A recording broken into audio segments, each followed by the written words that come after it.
여러 날 동안 해도 별도 보이지 아니하고 큰 풍랑이 그대로 있음에 구원의 여망마저 없어졌더라.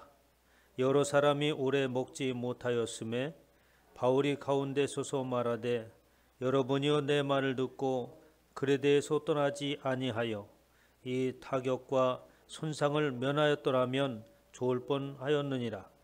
내가 너희를 권하노니 이제는 안심하라. 너희 중 아무도 생명에는 아무런 손상이 없겠고 오직 배뿐이라.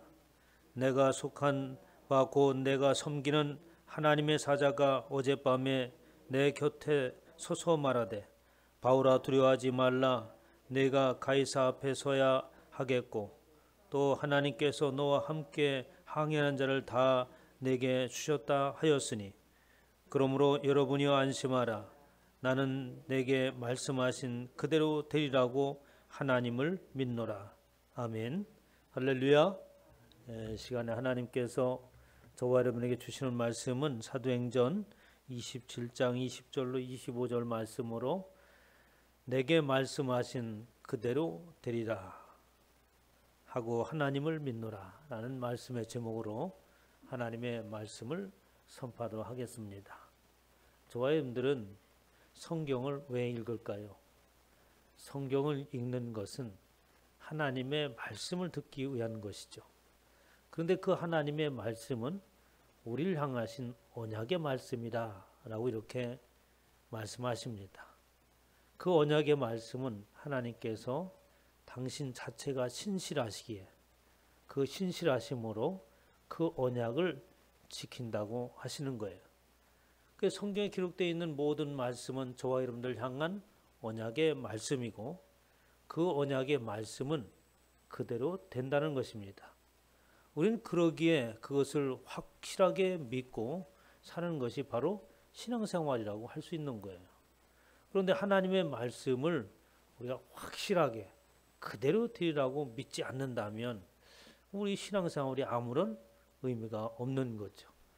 성경에 기록된 모든 말씀이 그대로 확실하게 이루어질 줄 믿으시기를 주님으로 축원합니다. 사도 바울이 그런 믿음 가운데 예수 그리스도를 다메섹도상에서 만난 그때부터 진짜 하나님의 말씀을 깨닫게 되어지고 그 말씀의 확신을 가지고 나가게 되었습니다. 사도 바울이 26장 18절에 보면 그 눈을 뜨게 하여 어둠에서 빛으로 사탄의 권세에서 하나님께로 돌아오게 하고 제사함과 나를 믿어 거룩하게 된 무리 가운데 기업을 얻게 하리라 하더이다. 사도 바울이 예수 그리스도께서 다메섹도상에서 말씀하신 내용을 언급을 하고 있어요. 다메섹도상에서 예수님께서 말씀하셨을 때에 성경에는 짤막하게 내가 왜 나를 핍박하느냐 라는 말만 들었다고 했는데 또 26장에서는 아주 자세하게 말씀을 하신 것을 볼 수 있습니다. 그래서 눈을 뜨게 하여 어둠에서 빛으로 사탄의 권세에서 하나님께로 돌아오게 하고 제사함과 나를 믿어 거룩하게 된 무리 가운데서 기업을 얻게 하리라 라고 이렇게 사도 바울에게 말씀을 하셨다고 합니다. 이런 사도 바울을 향한 말씀은 사도 바울에게만 한 것이 아니라 예수 그리스도를 믿는 저와 여러분 모두에게 해당되는 말씀이에요. 그래서 먼저 예수 그리스도를 믿게 되면 새로운 눈이 열리게 됩니다. 새로운 것을 바라보게 되는 거죠. 우리가 어떤 것에 눈이 띄었다라고 하는 것은 어떤 때 사용하나요? 평상시에 보았던 그것이 아니라 그때서야 그 진면목을 바로 볼 수 있게 됐다고 하는 거예요. 사람을 보는데도 눈이 뜨여야 되고 어떤 작품을 감상하는데도 눈이 뜨여야 되고 하나님의 말씀을 보는데도 눈이 뜨여야 돼요. 그것을 일컬어서 우리는 영적인 눈이라고 이렇게 얘기합니다. 그래서 하나님의 말씀은 영적인 눈이 뜨여야 그 말씀의 의미를 깨달을 수 있는 거죠. 그래서 세상이 도대체 어떻게 돌아가는 것인가? 이것을 자세히 알 수 있는 것은 뭔가 눈이 새로 뜨여야 되는 거예요. 그래서 이 세상이 이렇게 돌아가는 것이구나. 그저 과거에는 정신없이 세상을 살아갔는데 이제 성경의 말씀을 보니까 세상이 이렇게 돌아가게 되어 있구나라고 하면서 우리에게 새로운 눈이 열려지게 되죠. 이렇게 새로운 눈이 열려지게 되면은 그때부터 어떻습니까? 우리가 눈이 열린다고 하는 것은 시각적인 눈이 열렸다는 말이 아니에요. 물론 시각적인 눈이 열리는 것은 그 안에 새로운 생각들이 우리에게 주어졌기 때문에 그 눈이 새롭게 열려지는 겁니다. 그렇지 않겠어요? 어떤 그림을 감상할 때 그 그림에 대한 사전의 지식이라든가 설명을 듣고 그 그림을 보게 되면 어떻습니까? 그 그림을 확실하게 이해를 할 수 있는 거예요. 눈이 열리게 되는 것은 뭐예요? 그 내 안에 새로운 지식들이 내 안에 들어왔을 때에 눈이 열려지게 되는 거죠. 이렇게 세상 가운데서 어떤 눈이 열려지는 것은 이제 우리가 새로운 세계를 바라보는 것으로서 말씀을 하십니다. 사탄의 권세에서라고 하는 것은 사단의 세계에서라는 말이에요.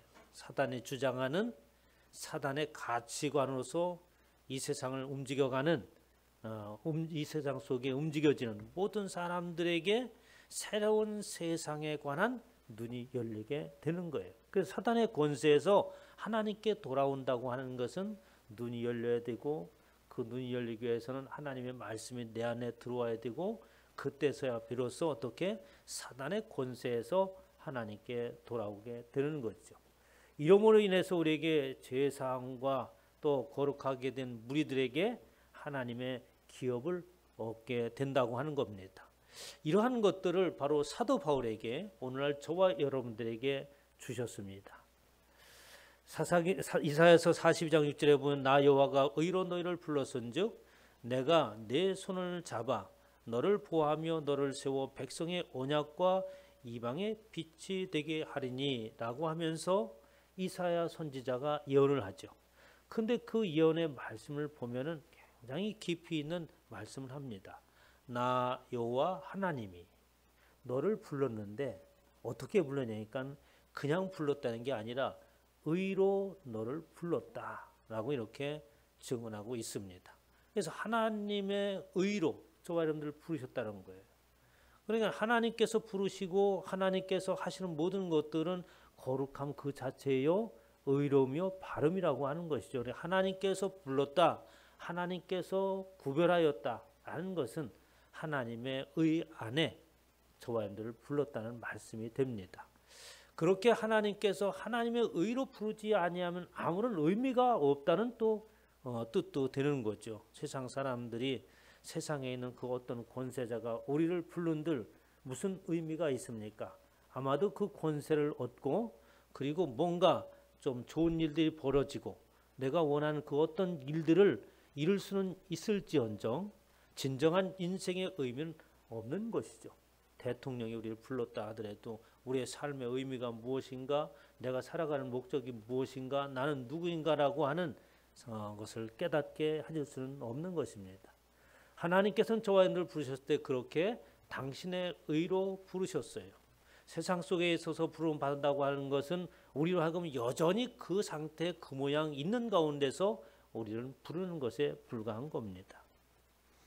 그렇게 하나님의 의로 우리를 부르시고 내가 네 손을 잡아서 너를 보호하며 너를 세워 백성의 언약과 이방의 빛이 되게 하리니라고 약속의 말씀을 주셨습니다. 그래서 저와 여러분들은 늘 누구의 손을 붙잡고 있습니까? 응? 박 권사님 누구 신랑 손을 붙잡고 있나? 누구 손을 붙잡고 있어? 저와 여러분들은 하나님의 손을 늘 붙잡고 있다는 거예요. 그래서 오늘도 또 내일도 내가 살아가는 모든 그 속에 하나님께서 나의 손을 붙잡고 있는 그건 얼마나 든든합니까? 그렇게 하나님께서 나의 손을 붙잡으시고 이방의 빛이 되게 하셨다.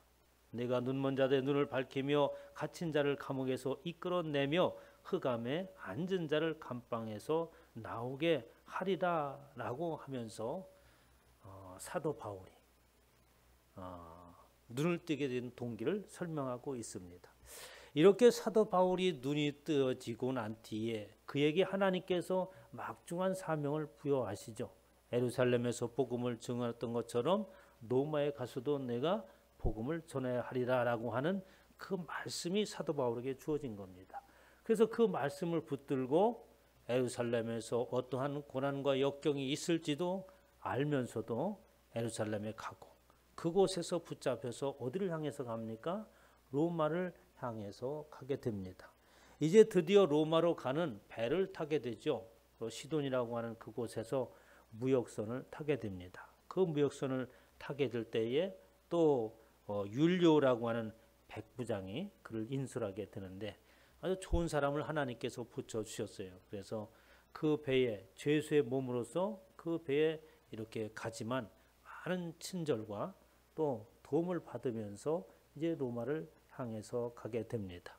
그런데 그 로마를 향해서 가는 여정 가운데 아주 풍랑이 거세게 불어서 이제 해안가를 돌아서 해안가를 가까이 하면서 이렇게 로마를 향해서 가는 거예요. 그럼 시돈에서 로마로 해서 가는 길이 얼마나 되느냐? 약 4,000km나 되는 거예요. 지중해를 건너야 되는 것이기 때문에. 그렇게 지중해를 건너서 이제 본격적으로 그 머나멘 로마를 향해서 가게 됩니다. 오늘 말씀 27장 9절에 보면 여러 날이 걸려 금식하는 절기가 이미 지났으므로 항해가 위태한지라 바울이 그들을 권면하여 이 때가 계절이 어쩌면 항해하기에 좋은 계절이 아닙니다. 그래서 항해를 아무 때나 하는 것이 아니라 계절에 따라서 항해할 때가 있는 거죠. 그래서 그 시즌에 맞게끔 항해해야 되는데 그 시즌이 지나가 버렸어요. 그래서 항해하기가 굉장히 위태롭게 되었습니다. 10절에 말하되 여러분이요 내가 보니 이번 항해가 화물과 배만 아니라 우리의 생명도 타격과 많은 손해를 끼치리라 하되 백부장이 선장과 선주의 말을 바울보다 더 믿더라 라고 하면서 사도 바울이 지금 항해를 하면은 큰 어려움을 겪게 될 것이다. 이 배만 상하는 것이 아니라 생명의 위협을 받는 엄청난 그러한 위험의 요소들이 닥쳐올 것이다 라고 이렇게 예견을 합니다. 그런데 오늘 보면서 가만히 보면 사도 바울이 계속해서 배를 타고 가면서도 가기 전에도 예견을 하고 배를 타고서 풍랑을 만났을 때도 너희들이 목숨을 부지할 것이라고 하나님께서 당신의 모든 사람을 나에게 맡기셨다라고 어젯밤에 사자가 나에게 와서 말씀하셨다라고 하면서 미래에 대한 예견을 계속해서 해나가고 있는 겁니다. 우리가 세상을 살아가면서 아니 저와 여러분 모든 사람들이 그렇죠. 우리가 어떤 일을 행동을 하기 위해서는 무엇이 있어야겠어요? 그냥 아무 즉흥적으로 행동한 사람은 아무도 없지 않습니까? 어떻게 과거의 일들을 경험 삼아서 그렇죠? 그리고 지금 현재 벌어지고 있는 상황들을 보고 그리고 미래에 어떤 일들이 벌어질 것인가를 예측해서 오늘 저와 여러분이 지금 행동을 하고 있는 거 아니겠어요? 그렇게 모든 사람들은 과거의 경험과 현재 상황 속에서 벌어지는 상황들을 잘 분석하고 그리고 미래에 어떤 일 결과가 일어날 것이다 라고 하는 결론을 내렸을 때에 비로소 저와 여러분들이 행동을 하는 거 아니겠어요? 그런데 믿음의 사람이라고 하는 것은 우리의 행동하는 방법이 좀 다릅니다. 어떻게 행동하냐면 우리는 미래에 대한 것을 미리 다 예견을 해놓고 있고 그리고 그 예견된 그것을 따라서 가는 것이 믿음의 삶을 사는 사람들이에요. 인생의 전체적인 큰 그림을 우리는 보고 있습니다. 그 그림을 보면 처음부터 마지막까지의 것들을 우리로 하여금 다 알게 하셨고 그리고 나서 그 안에서 우리는 어떻게 살아가는 것인데 그것을 신앙생활이라고 해요. 그러나 예수 그리스도를 알기 전에는 어땠습니까? 인생의 전체적인 것을 보는 것이 아니라 부분적인 것들을 보는 거죠. 부분 우리가 살아가고 있는 것들, 과거에 경험했던 것들, 지금 현재 벌어지고 있는 상황들, 현재의 모든 삶의 부분들을 우리가 보고 있는 거예요. 지난 번에 신문에 국민을 보니까 이건희 회장이 그 엄청난 그 예술품을 기증을 했잖아요. 근데 그 가격이 뭐 3조 가까이 된다고 그러는데 그건 시간이 지나면 지날수록 가격이 높아지니까 앞으로는 그게 얼마나 더 큰 금액일지는 아무도 예측을 못하는 금액입니다. 그런데 그 가운데에 아주 특이한 그림이 있더라고요. 그래서 세상 사람들이 깜짝 놀라면 아니 이건희 회장이 어떻게 이런 그림을 소장할 수 있을까라고 생각을 했어요. 이게 무슨 누구에게 신학철이라고 하는 이 화가의 그림인데 이 신학철이라고 하는 화가는 조금 반골 기질이 있는 사람입니다.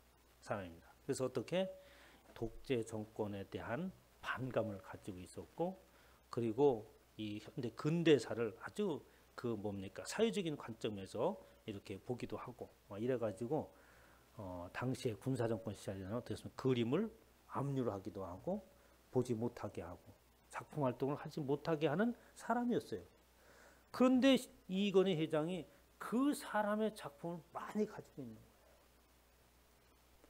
그런데 그 작품 가운데에 아주 특이한 그림이 있습니다. 뭉틀어서 큰 그림이 하나 있는데 그 제목은 한국 근대사의 종합이라고 되어 있어요.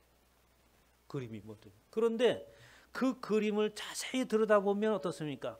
부분적으로 한국 근대사가 지나온 모든 여정을 그 속에 다 포함해 그려놨어. 응? 그러니까 그 어느 한 부분만 봐도 이것은 몇 년도에 있었던 어떠한 상황들을 어떻게 표현해냈고 어느 부분을 보면은 그때 민주화 운동이 일어났던 그 부분을 표현했고 어떤 부분을 보면 독재 정권 하에서 얼마나 사람들 인권이 존재하지 못하는 삶을 살았는가 하는 이런 부분들을 표현했죠. 이렇게 전체적인 것을 다 보면 그 속에 어떻게 아주 부분적인 것들이 놓여져 있는 겁니다. 그러나 저와 여러분들 인생을 그것과 한번 비교해서 생각을 해봤어요. 아, 우리는 어떤 모습이냐? 이 전체적인 그림의 전체를 다 보고 있구나. 보고 있고 그리고 나서 그 예견되는 곳을 향해서 가는 것이고 우리는 인생을 결정할 때에 어떻게 지금 부분적인 그곳에만 보고 과거에 있었던 어떤 민주화 운동만 바라보고 어떤 독재 정권 그것만 바라보고 거기에 몰두하는 것이 아니라 전체적인 상황을 다 보고 그리고 나서 우리가 생각하고 결정해 나간다고 한다면 얼마나 현명한 삶이겠습니까? 저와 여러분들 예수 그리스도를 믿는 것은 바로 그와 같은 거예요. 전체적인 그림을 다 이해하고 있는 것입니다. 그 그림은 하나님께서 그려주신 그림이고 하나님의 작품이 되어지는 것이죠. 이렇게 사도 바울은 그의 그림이 어떠한 인생의 그림에 있어서 하나님께서 그려준 그 그림을 따라서 지금 가고 있는 겁니다. 20절에 본 여러 날 동안 해도 별도 보이지 아니하고 큰 풍랑이 그대로 있음에 구원의 여명마저 없었더라. 그 앞절에 보면 그 배에 타고 있던 사람들, 사공들은 어떤 사람들이에요? 아주 전문가들입니다. 항해를 하는데 전문가들이에요. 그런데 20절에 보면은 배를 타고 가는 상황이 어떤 상황이냐면 처음에는 어떻습니까? 소형 무역선을 타고 가다가 이제는 어떻게 이탈리아로 가는 배를 알렉산드라 배라고 하는 큰 배를 만나요. 곡물 운송선입니다. 길이가 뭐 55m 정도 된다고 너비가 12m 정도 되는 엄청난 큰 배죠. 과거에도 그런 배가 있었다고 해요.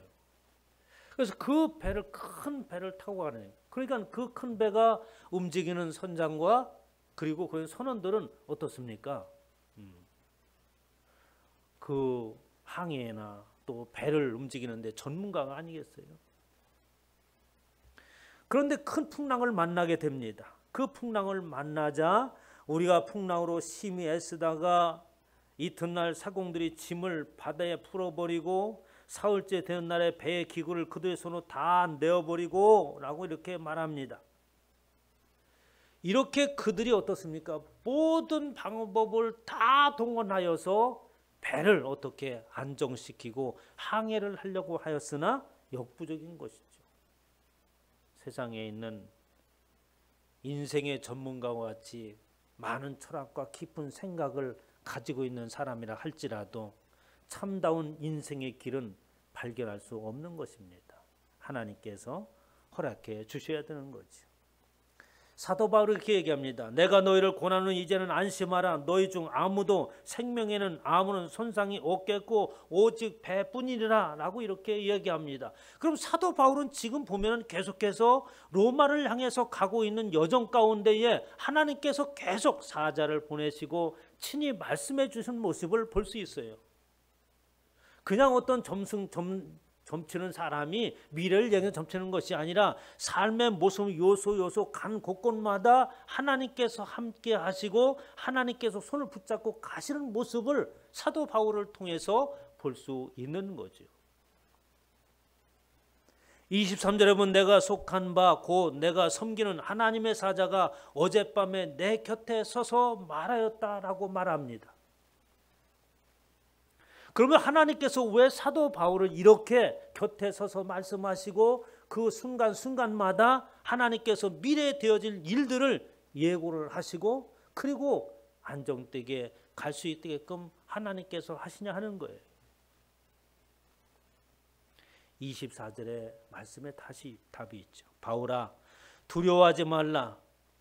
내가 가이사 앞에 서야 하겠고 또 하나님께서 너와 함께 항해하는 자를 다 내게 주셨다 하였으니 라고 말하면서 사도 바울이 가야 되는 목적지가 사도 바울이 가고 있는 그 목표를 하고 있는 그 목표가 사도 바울의 목적지와 사도 바울의 목표가 하나님과 동일했던 거예요.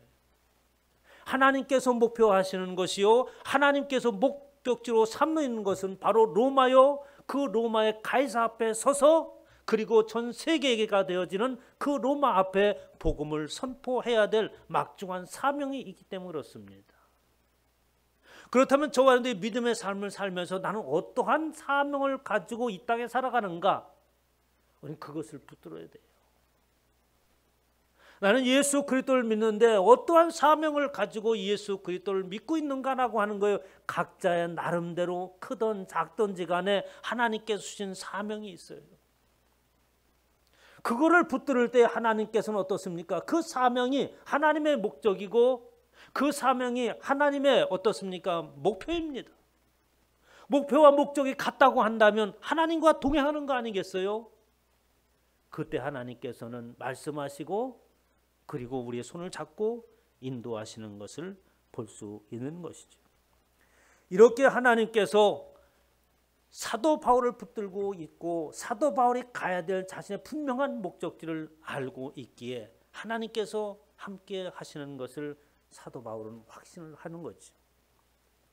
그러면서 25절 이렇게 하면 그러므로 여러분이요 안심하십시오. 나는 내게 말씀하신 그대로 되리라고 하나님을 믿노라 라고 얘기합니다. 얼마나 확신찬 모습이에요. 그러면 그때 상황을 한번 살펴보지요. 그곳에 타고 있는 사람들 270몇 명이라고 하는데 그곳에는 죄수들이요 그리고 그 죄수를 호송하는 병정들과 그리고 그곳에 소년들이 있지 않겠습니까? 그곳에 사도 바울의 일행 위에 다른 사람들이 예수 그리스도를 믿는 자가 있다는 말이 없어요. 그러니까 모두가 다 이방인과 같은 존재입니다. 그런데 그들이 사도 바울을 지금 바라보고 있는 거예요. 이배에 좀 특이한 사람이 탔더라. 하용무는 보잘것없는 사람인데 무언 죄를 저지르는데 손에 자꾸를 차고 죄인의 몸으로 지금 로마에 압송된다고 하더라. 그 소문이 어떻게 온 배에 퍼졌겠지 않습니까? 그런데 이 사람이 아주 특별한 뭐 어떤 능력이 있어 보이는 특별한 게 아니라 좀 어떻습니까? 우리가 어떤 사람을 보면은 두 가지 형태로 보잖아요. 야, 뭐 대단해 보이는데 하나님 사람도 있겠지만 상대적으로 반대에 있는 사람도 사람 눈여겨보잖아요. 어? 재밌다 이렇게. 아마 그런 모습이었어요. 사도 바울이. 그런데 위기의 순간순간마다 그가 나서서 하는 말과 그리고 그가 하는 말대로 되어지는 상황과 그리고 이 위기의 측면에서 생명의 위협을 당하고 모든 사람들이 두려워 떨고 있는 이 상황 가운데에 나는 내게 말씀하신 그대로 되리라고 하나님을 믿노라 라고 선언하는 그 모습을 그 사람들이 바라봤을 때 어떻게 했느냐는 거예요. 이렇게 절망적인 상황 가운데서 희망을 잊지 아니하고 확실한 신앙을 가질 수 있는 저 사람은 과연 무엇을 믿고 있는 사람입니까? 그 믿음의 대상은 도대체 누구인가? 라고 생각을 하지 않겠습니까? 얼마 전에 신학생들을 만난 적이 있습니다. 만나서 얘기했을 때 세상 사람들이 뭐라고 교회에서 얘기하고 또 상황이 별로 좋지 않은데 우리는 어떻게 해야 되겠습니까? 뭐 이런 질문이에요. 상당히 어려운 질문 아닙니까? 뭐라고 얘기했어요? 세상 사람들은 세상 사람들의 길이 있고 우리는 우리의 길이 있는 것이다. 우리가 우리의 길을 확실하게 알고 그 길을 가게 되면 반드시 세상 사람들이 주목한다. 예수 그리스도를 믿는 사람들이 바른 길이요 그 길을 벗어났을 때에 세상 사람들이 우리를 비난하는 것이지, 우리가 그 길을 오직 그 길만 바라보고 간다면 세상 사람들이 우리를 주목한다. 뭐 세상 사람이 이렇군 저렇군 하는 얘기 신경 쓸 필요가 없다. 너희는 너의 길을 갈 때에 주에는 학생들이 주시를 하게 될 것이다. 제 말에 힘을 얻었다고 그렇게 얘기하더라고요. 그래서 요즘에 복음을 전하려고 굉장히 아주 불이 붙었습니다. 이제 하도 기특해가지고 우리 선배들이 도와야겠다. 그래서 제가 여러분들에게 헌금을 하자고 얘기를 드렸습니다. 그런데 그 헌금을 하자는 저는 또 배경이 있어요. 뭐냐면 하나님께서 말씀하신 그대로 되리라는 확신이 있기 때문에 그렇습니다. 어떤 사람은 그래요. 목사님 일도 잘 벌리고 헌금도 많이 하라고 그러고 끄떡해 뭐 하라고 그런다고. 그럴 수 있습니다. 교회는 무언가를 하는 것이지 와서 신앙생활하는 모습을 보여주는 게 아니에요. 그냥 참여하는 그와 같은 어떤 영화관에서 영화 한 편 보다가 가는 것처럼 그렇게 왔다 가는 게 아닙니다. 뭔가를 해야 되는 것이에요. 그 해야 되는 것이 뭡니까? 복음을 전해야 되는데 여러분 안 하잖아. 못 하잖아. 상황이. 그러면 다른 사람을 통해서라도 해야 되는 것이죠. 저는 확실하게 믿습니다. 어떻습니까? 심는 대로 거두라는 확신이 있어요. 적게 심는 자는 적게 거두고 많이 심는 자는 많이 심는다. 많이 거둔다. 여러분 마음대로 하세요. 100원을 심던 심고 심던 심는 대로 거둔다고 하는 하나님의 말씀에 확신이 있기 때문에요. 그래서 우리 교회 성도는 모두가 다 모든 일들이 형통해야 되겠다. 심는 대로 거두는 은혜가 있어야겠다라고 하는 확신이 있기 때문에 저는 일을 계속해서 벌여나갑니다. 상황이 어떠하든지. 이렇게 그 주위에 있는 사람들이 사도 바울을 바라볼 때 어떤 모습이, 아니 도대체 저 사람은 어떤 사람인가? 저가 믿는 하나님은 과연 어떤 분인가? 저렇게 얘기하는 대로 하나님께서 나타나서 사자를 통해서 말씀하셨다고 하는데 그 하나님이 이 거센 풍랑도 좌지우지 하시는구나. 그때 어떻게 복음이 그들 가운데 들어가지 않겠어요? 성경 기록이 없지만 아마도 그 사건이 다음 장에도 이어지는데 많은 사람들이 예수 그리스도를 영접했을 겁니다.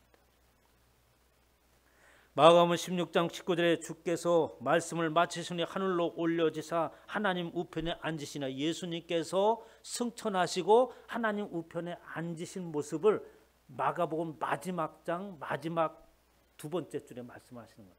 그런데 거기서 끝나는 것이 아니라 마지막 절에 뭐라고 얘기했냐면 20절에 제자들이 나가 두루 전파할세. 예수님께서 승천하셨는데 제자들이 나가서 이제 복음을 전파하죠. 예수님께서 명령하시는 땅끝까지 복음을 전하라고 하는 그 명령에 따라서 복음을 전파합니다. 그런데 복음을 전파했을 때 어떤 상이 있었는가를 얘기하는데 주께서 함께 역사하셨다라고 하는, 예수님께서 하나님 우편에 앉아서 그냥 멀뚱히 보는 것이 아니라 그 하나님은 영적인 하나님께서 이미 우리 가운데 함께 하시고 오늘날 저와 손을 잡고 계시며 함께 역사한다고 하는 거예요. 그렇게 주께서 함께 역사하사 따르는 표적으로 말씀을 확실히 증언하시니라. 하나님의 말씀을 확실하게 증언했다. 하나님의 언약의 말씀은 그대로 이루어진다라는 말씀 아니겠어요? 예수 그리스도를 믿으라고 하는 것도 뭡니까? 하나님의 말씀의 언약이 그대로 이루어진다라는 것을 가르쳐 주는 거예요. 하나님께서 심판하신다고 하는 그 말씀이 그대로 이루어지기 때문에 예수 그리스도를 만나야 된다. 복음을 받아야 된다. 받아들여야 한다는 것이죠. 믿음의 모든 선진들이 그렇게 성경 속에서 승리하고 살았습니다. 아브라함도 사라도 믿음의 선진이라고 하는 것은 바로 뭡니까? 그러한 믿음의 시련들을 겪어가면서 견고하게 하나님을 붙잡았다는 거죠. 아무런 일이 없었다는 것이 아니라 약속하신 그것을 또한 능히 이루실 줄을 확신하였으니 그러므로 그것이 그에게 의로 여겨졌다라고 하는 거예요. 아브라함이 거룩해서 그렇다, 사라가 거룩하여서 그렇다, 그런 것이 아니라 약속하신 그것을 능히 이루실 줄, 하나님의 언약의 말씀이 그대로 이루어질 줄 믿었기 때문에 그 자체로서 의롭다고 여겼다는 것입니다. 사도 바울이 믿음의 선진들을 본 내용이에요. 로마서 4장에 있는 말씀입니다. 그리고 사도 바울이 신앙의 고백을 하죠. 로마서 8장 38절에 내가 확신하노니 사망이나 생명이나 천사들이나 권세자들이나 현재일이나 장래일이나 능력이나 높음이나 깊음이나 다른 어떤 피조물이라도 우리를 우리 주 그리스도 예수 안에 있는 하나님의 사랑에서 끊을 수 없으리라.